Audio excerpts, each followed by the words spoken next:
Senhor. Queridos, eu quero compartilhar um pouco a palavra de Deus com você. Nós vamos começar um período de meditação com a história registrada no livro de Juízes, no capítulo 6. Esse, você sabe, é aquele período intermediário entre a morte do último líder, Josué, e a ascensão do primeiro rei, que foi Saul. Um período onde o povo não tinha uma liderança específica. Portanto, de tempo em tempo, levantava no meio desse povo um líder ou uma líder para conduzir esse povo segundo a vontade de Deus.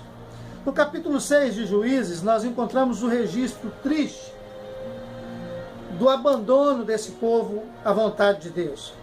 O texto diz que os filhos de Israel fizeram o que era mal perante os olhos do Senhor. Por isso o Senhor os entregou nas mãos dos midianitas por 7 anos. 7 anos de perdas. 7 anos terríveis de opressão. Tudo que eles produziam, tudo que eles plantavam era saqueado pelo inimigo. A ponto deles terem que ir morar em buracos, em cavernas, se afastarem das suas cidades. Total insegurança, porque a bênção de Deus havia sido retirada desse povo. Esse povo estava longe do propósito de Deus. Mas ainda no capítulo 6, lá no versículo 6 também, diz que esse povo toma uma decisão inteligente. Eles clamam ao Senhor, eles clamavam ao Senhor. E aí começa um processo de restauração. Deus ouve o clamor do seu povo. A Bíblia fala que perto está o Senhor de todos que o invocam, daqueles que o buscam. Eu gostaria então de compartilhar com você sobre essa realidade, dos problemas que nós enfrentamos, os grandes dilemas que nós temos na nossa história, as perdas que nós sofremos. Eu quero dizer para você que o nosso maior problema não são aqueles inimigos que nós muitas vezes enfrentamos. O nosso maior problema é o nosso afastamento de Deus. Porque se nós estivermos vivendo no centro da vontade de Deus, Ele vai nos guardar, Ele vai nos proteger. E a palavra de Deus diz que praga nenhuma chegará à tenda do povo de Deus. E o que nós vemos aqui, após esse clamor do povo de Deus, é o registro de que Deus fala com esse povo. No capítulo 6 ainda de Juízes, no versículo 8, vai dizer que o Senhor envia um profeta que fala com eles, dizendo: assim diz o Senhor. Deus nunca deixa de comunicar conosco.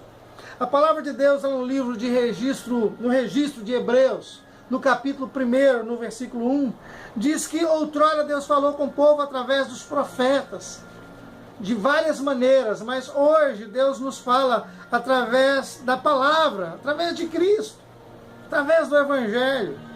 E Deus ainda continua falando conosco hoje através do seu Filho. O Filho de Deus tem uma mensagem para mim e para você. O Evangelho tem uma palavra atual para a sua realidade. Se você quer ouvir a voz de Deus, você basta simplesmente tomar a palavra de Deus, meditar na palavra.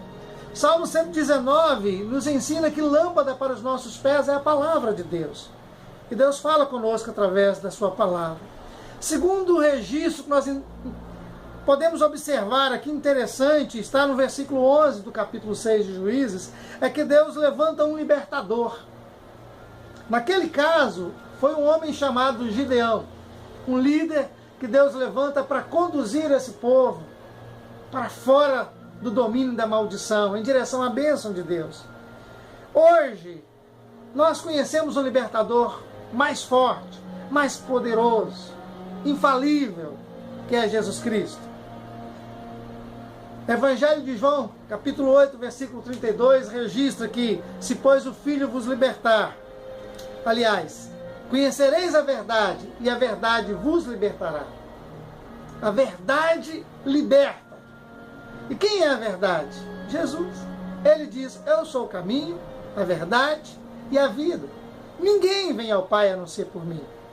Então, nós somos livres por Jesus, se nós o seguirmos, se nós o convidarmos a entrar na nossa vida, no nosso coração.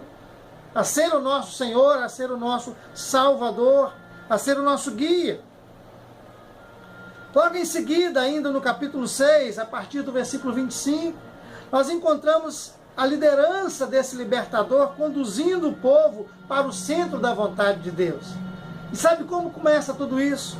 Com uma ordem de Deus a Gideão, dizendo: Gideão, destrói, derriba os altares que foram edificados, que não são altares para adoração ao Deus genuíno, ao Deus verdadeiro. O pai de Gideão tinha construído alguns altares a Baal, e isso contaminava aquela terra santa. A palavra de Deus fala, amados, que nós hoje somos o templo, a morada, a terra onde o Espírito Santo de Deus habita. Porém, ele não compactua com o pecado, com o erro. E quantas vezes nós temos levantado altares em nossas vidas, temos colocado situações em nossa existência que ocupam o lugar de Deus. E se nós queremos viver a bênção plena de Deus na nossa vida, nós precisamos também derribar, tirar esses altares, destruir tudo isso que nos impede de ter essa comunhão genuína com Deus. O povo de Israel estava atolado em problemas, porque eles tinham decidido seguir outros deuses. Porém, a intervenção do libertador traz uma limpeza espiritual para o povo. É isso que Deus quer fazer com você hoje. É isso que Deus quer que você faça, que você tome posições, que você abandone o pecado, que você abra mão daquilo que às vezes é agradável para você, mas que te contamina, que impede a bênção de Deus sobre a sua vida. Logo em seguida, após esse processo de limpeza, Deus começa a ensinar esse povo a depender dele. Nós encontramos ainda no capítulo 7 de Juízes o registro onde Deus levanta um grupo de libertadores, mas quer ensinar esse povo a depender dele, de Deus, e não da força do homem. Diz um salmo que uns confiam em carros, outros confiam em cavalos, porém nós, o povo de Deus, faremos menção do nome do nosso Senhor. E Gideão, a princípio com um exército de 32 mil homens, passa por uma limpeza, até chegar a um número, parece irrisório, de 300 soldados, mas que são instrumentos que Deus usa para trazer libertação. Agindo Deus, quem impedirá? Se Deus resolve entrar na sua história, queridos, não há inimigo que possa resistir ao poder de Deus. E o que acontece é uma libertação. Com aqueles homens que Deus escolheu usar, Gideão liberta todo o povo de uma opressão. Ainda hoje, Deus deseja libertar você. Seja qual for o seu problema, seja qual for as perdas que você tenha enfrentado ao longo da sua história, eu quero deixar aqui uma palavra de esperança. Entregue o teu caminho ao Senhor, confia nele, porque o mais Ele fará. Ele tem poder para te libertar. Ele quer te libertar. Jesus disse que veio para dar vida e vida abundante. Receba a bênção do Senhor. Que o Senhor vos abençoe. Que o Senhor te guarde. Amém. Senhor, formoso